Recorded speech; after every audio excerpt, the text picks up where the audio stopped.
Hello all, ഇന്ന് ഞാൻ ഉണ്ടാക്കാൻ പോകുന്നത് ചിക്കൻ മസാലയാണ്. അതിന് വേണ്ടുന്ന ഇൻഗ്രീഡിയൻസ് 1.5 കിലോ ചിക്കനാണ്. അത് നമ്മൾ ചിക്കൻ കറി വെക്കാനായിട്ട് കട്ട് ചെയ്യുന്നതിനെക്കാട്ടിലും ഇച്ചിരി കൂടെ വലിപ്പത്തിലാണ് കട്ട് ചെയ്തേക്കുന്നത്. ചിക്കൻ മാരിനേറ്റ് ചെയ്യേണ്ടതിന് എന്തൊക്കെ വേണമെന്ന് ആദ്യം പറയാം.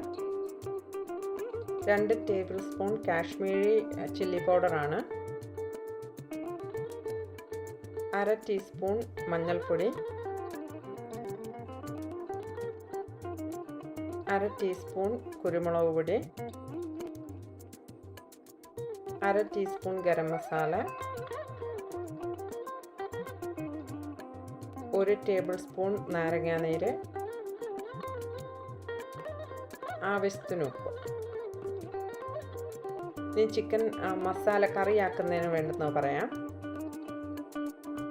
5 ഉള്ളി സ്ലൈസ് ചെയ്തതാണ്, 5 വലിയ ഗാർലിക് ക്ലോവ്സ് ആണ്, അത് നീളത്തിൽ അരിഞ്ഞതാണ്, 2 ടേബിൾ സ്പൂൺ ഇഞ്ചി, അതും നീളത്തിൽ അരിഞ്ഞതാണ്, പിന്നെ കുറച്ച് കറിവേപ്പില, ഒരു വലിയ തക്കാളിക്ക ചെറുതായി അരിഞ്ഞത്, 2 table spoon Kashmiri chilli powder, 2 table spoon മല്ലിപ്പൊടി, 1/2 ടീസ്പൂൺ മഞ്ഞൾപ്പൊടി, 1/2 ടീസ്പൂൺ കുരുമുളക് പൊടി, 1/2 ടീസ്പൂൺ ഗരം മസാല, ഉപ്പ് ആവശ്യത്തിന്, ചിക്കൻ വറക്കാൻ വേണ്ടുന്ന അത്ര എണ്ണ. അപ്പോൾ ഇനി നമുക്ക് ചിക്കൻ മാരിനേറ്റ് ചെയ്ത് വെക്കാം. അതിലേക്ക് ആദ്യം എടുത്തു വെച്ചിരുന്ന മാരിനേറ്റ് ചെയ്ത് ഞാൻ വേണ്ടി എടുത്തു വെച്ചിരുന്ന എല്ലാം ഇട്ടിട്ട് നന്നായി മിക്സ് ചെയ്ത് നമുക്കൊന്ന് മാറ്റി വെക്കാം. 1 മണിക്കൂറെങ്കിലും കുറഞ്ഞത് വെക്കണം.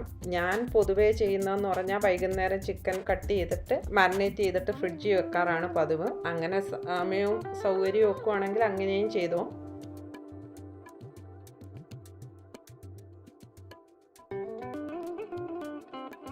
അപ്പോൾ ചിക്കൻ മാരിനേറ്റ് ചെയ്ത് ആവശ്യത്തിന് മാരിനേറ്റ് ചെയ്ത് വെച്ചിട്ടുണ്ടായിരുന്നു.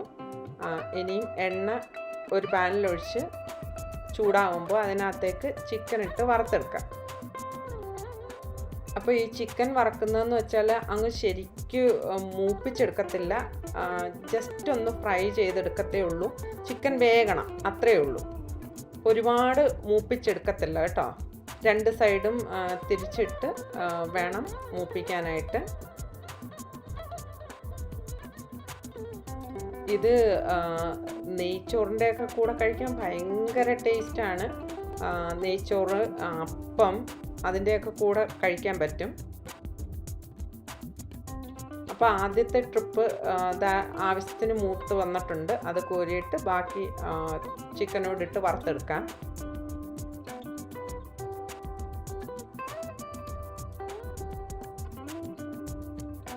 അപ്പോൾ ആ ചിക്കൻ വറുത്തതിനകത്ത് ബാക്കി എണ്ണയില്ലേ, അതിനകത്തുനിന്നൊരു 5-6 ടേബിൾ സ്പൂൺ എണ്ണ ഒഴിച്ചിട്ട് അതിനകത്തേക്ക് ഉള്ളിയും ഇഞ്ചിയും വെളുത്തുള്ളിയും കറിവേപ്പില കുറച്ചും ഇട്ട് നമുക്ക് ഒന്ന് ബ്രൗൺ കളറാവുന്ന വരെ വഴറ്റിയെടുക്കണം. എന്നിട്ട് അതിനകത്തേക്ക് ബാക്കിയുള്ള എടുത്തു വച്ചിരുന്ന ചിക്കൻ മസാല ഉണ്ടാക്കാനെന്നും പറഞ്ഞ് ഞാൻ പറഞ്ഞിരുന്നില്ലേ, ആ പൊടിയെല്ലാം ഇട്ട് കൊടുത്ത് ഇളക്കണം. എന്നിട്ട് അതിനകത്തേക്ക് തക്കാളിക്ക ഇട്ട് കൊടുത്ത് നന്നായിട്ട് ഇളക്കിയിട്ട് അടച്ചു വെക്കണം.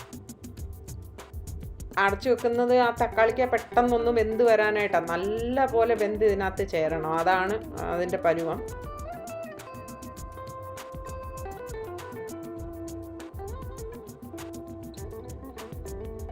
ഇനി നമുക്ക് ആവശ്യത്തിന് ഉപ്പൂടെ ഇട്ട് കൊടുക്കാം. ഇതിൻ്റെ ഇടയിൽ കൂടെ ആ ചിക്കനകത്ത് ഉപ്പൂടെ നോക്കിക്കോണം വറുത്ത് കഴിഞ്ഞിട്ടേ. അതിനകത്ത് ഇച്ചിരി കുറവാണെങ്കിൽ അത് അഡ്ജസ്റ്റ് ചെയ്ത് വേണം ഈ ഉള്ളിക്കകത്തിടാനായിട്ട്. എന്നിട്ട് നമുക്ക് ആ വറുത്ത് വെച്ചിരുന്ന ചിക്കന് ഇതിനകത്തിട്ട് നല്ല പോലെ ഒന്ന് ഇളക്കി കൊടുക്കാം. എന്നിട്ട് അടച്ചു വെച്ച് ഒരു 15 മിനിറ്റ് ചെറിയ തീയിൽ വെച്ച് ഒന്ന് കുക്ക് ചെയ്തെടുക്കണം. ഇടയ്ക്കിടയ്ക്ക് ഇളക്കി കൊടുക്കാനും മറക്കരുത്. അപ്പോൾ എല്ലാവരും ഒന്ന് ട്രൈ ചെയ്ത് നോക്കത്തില്ലേ? ഈ നല്ലൊരു റെസിപ്പിയാണ്, എല്ലാവരും ട്രൈ ചെയ്ത് നോക്കണം.